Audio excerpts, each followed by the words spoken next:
Halo sahabat kreatif, selamat datang di Cakap Kreatif, podcast yang ngobrolin dunia kreatif, desain, industri digital. Saya Sondi sebagai host kalian hari ini, dan seperti biasa kita bakal bahas topik yang sering banget ditanyain. Desain grafis itu masih menjanjikan nggak sih di era sekarang? Nah, di studio kali ini udah ada Pak Kris, salah satu peserta PPKD Jakarta Timur. Halo Pak Kris, gimana kabarnya hari ini?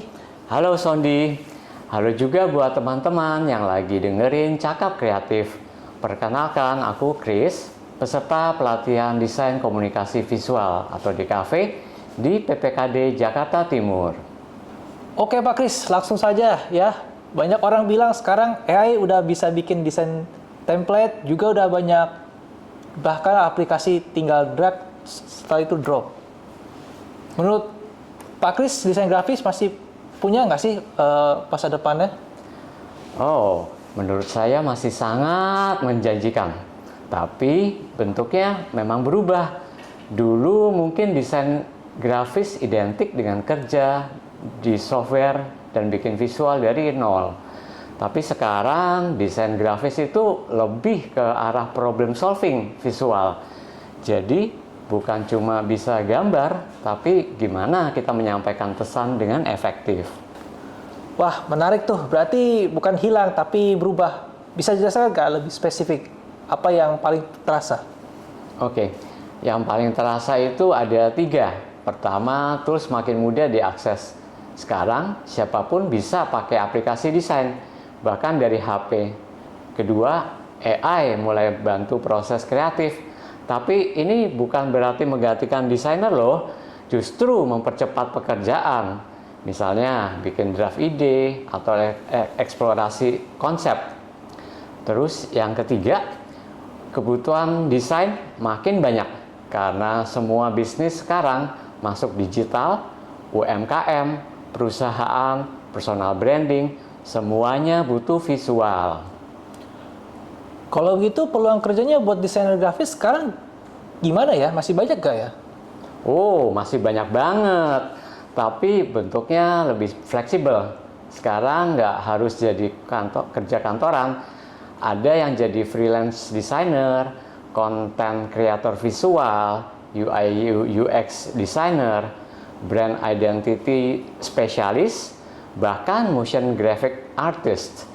Dan menariknya banyak juga yang kerja remote untuk klien luar negeri.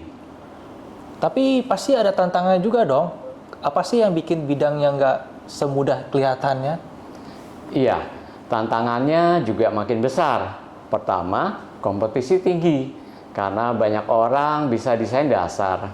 Kedua, harus terus upgrade skill ya. Nggak cukup cuma bisa software, tapi harus ngerti konsep, branding, storytelling.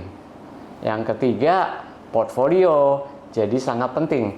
Klien sekarang nggak terlalu lihat ijazah sih, tapi benar-benar lihat hasil karyanya kita. Gitu.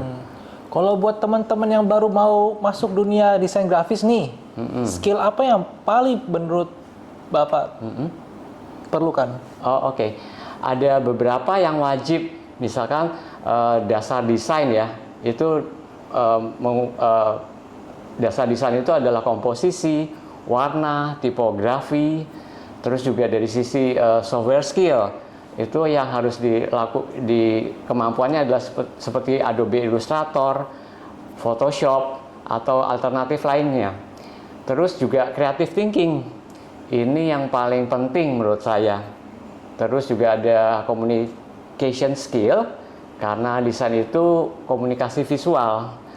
Terus adaptasi teknologi, termasuk AI dan tren digital. Nah, Bapak kan lagi ikut pelatihan di PPKD Jakarta Timur. Iya. Bagaimana sih pengalaman Bapak untuk sejauh ini? Oh, oke. Menurut saya sangat membantu, karena di sini bukan cuma belajar teknis, tapi juga cara berpikir sebagai desainer. Kita dilatih untuk bikin karya yang punya konsep, bukan sekedar bagus secara visual. Selain itu juga ada feedback dari instruktur, jadi kita tahu apa yang harus diperbaiki. Ini pertanyaan sering banget muncul. AI bakal menggantikan desainer grafis gak sih? Menurut saya nggak sepenuhnya. AI itu alat bantu kok, bukan pengganti.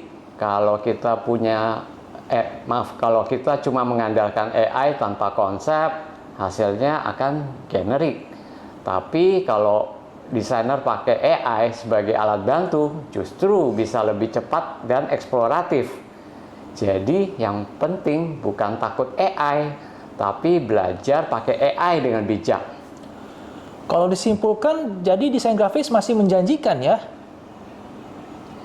Masih sangat menjanjikan, tapi dengan catatan kita harus terus berkembang, nggak bisa stuck di skill lama. Oke, jadi kesimpulan dunia desain grafis itu tidak mati tapi berevolusi. Tantangannya memang ada, tapi peluangnya juga besar. Terima kasih banyak Pak Kris untuk sharing hari ini. Sama-sama Sondi, semoga bermanfaat buat teman-teman yang lagi belajar atau mau masuk dunia desain. Dan buat kalian yang dengerin, jangan lupa kalau dunia kreatif itu luas banget. Kuncinya bukan cuma bisa, tapi mau terus belajar. Saya Sondi pamit dulu. Sampai ketemu dan salam sukses.